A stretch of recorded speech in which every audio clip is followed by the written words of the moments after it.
पास जब पेशेंट आते हैं हम उनको जो है वो किस तरह से डायग्नोज करते हैं। डायग्नोसिस में हम उनका फिजिकल एग्जामिनेशन करते हैं, यानी कि उनकी जो रेंज ऑफ मोशन है उसको चेक करते हैं। हम उनको कहते हैं कि कंधा सामने से उठाएं, साइड से उठाएं, यानी कि उनकी फ्लेक्सियन चेक करते हैं, शोल्डर की अबडक्शन चेक करते हैं। उसके बाद हमारे पास कुछ स्पेशल टेस्ट आ जाते हैं। उसमें हमारे पास आता है एप्लेस स्क्रैच टेस्ट, वो हम अप्लाई करते हैं। दूसरा हमारे पास आता है शोल्डर श्रग साइन। तो ये दो टेस्ट होते हैं स्पेशल टेस्ट, जो हमें इंडिकेट करते हैं कि पेशेंट को फ्रोजन शोल्डर है और वो फ्रोज़न है या वो थॉइंग फेज़ में है।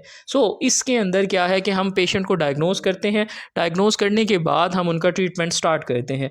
ट्रीटमेंट में हम कुछ चीज़ों को एज़ अ क्लिनिकल जो है वो पर्सपेक्टिव से लेकर चलते हैं। उनमें हमारे पास आता है एक्स-रेज़। एक्स-रेज़ हम पेशेंट का करवाते हैं एक दफ़ा। उसमें हम चेक करते हैं कि आइदर कोई फ्रैक्चर तो नहीं है, या फ्रैक्चर हुआ था उसकी वजह से रुकावट तो नहीं है, और दूसरा हम आर्थराइटिस के लिए भी चेक करते हैं कि कंधे के जोड़ में कहीं आर्थराइटिस तो नहीं हुआ हुआ। आर्थराइटिस में क्या होता है कि छोटे छोटे न्यूड्यूल्स, स्पाइक यानी हड्डियां जो हैं वो वहाँ पर बननी शुरू हो जाती हैं।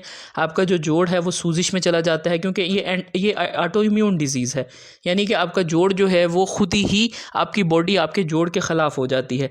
इस कंडीशन में हम आर्थराइटिस को भी चेक करते हैं कि आइदर जॉइंट के अंदर स्पेस है या वो आर्थराइटिस की तरफ गया हुआ है। तो हम ये चीज़ें रूल आउट करने के लिए करते हैं कि आइदर उनका जॉइंट चेक करें कि वो फ्रैक्चर कहीं तो नहीं है, या कोई ऐसा हेयर लाइन फ्रैक्चर आया हो, या किसी भी तरह की कोई कॉम्प्लिकेशंस हो। और कुछ हमारे पास पोस्ट फ्रैक्चर भी आते हैं, यानी कि जब आप फ्रैक्चर के बाद अपना कंधा इमोबाइल रखते हैं, यूज़ नहीं करते, तब भी आपका जो है वो शोल्डर फ्रोजन हो जाता है। ये चीज़ें हमने रूल आउट करने के लिए लाजमी करवानी होती है। उसके बाद बाज़ कंडीशंस ऐसी होती हैं जिनके अंदर एमआरआई भी करवाते हैं। एमआरआई जो है वो ऑर्थोपेडिक सर्जन्स जो हैं वो करवाते हैं पेशेंट्स की, ताकि उसमें वो देखें कि रोटेटर कफ टेयर तो नहीं है, या कोई रोटेटर कफ के टेंडन की इन्फ्लेमेशन तो डिटेक्ट नहीं हुई।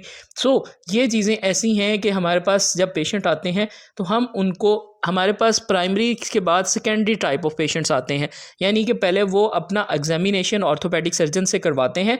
वो उनको असेस करते हैं कि आपने जो है वो अब इसकी एमआरआई करवानी है या क्या करवाना है।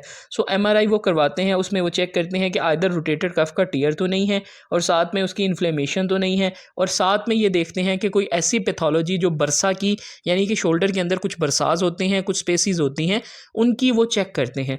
अगर वहाँ से रूल आउट क्लियर हो जाए तो उसके बाद हम इनकी फिजियोथेरेपी स्टार्ट करते हैं। मेजर जो गोल हमारा फिजियोथेरेपी में होता है वो होता है कि मसल्स को स्टिमुलेट करना, क्योंकि कंधे के मसल्स जो हैं वो वीक हो जाते हैं।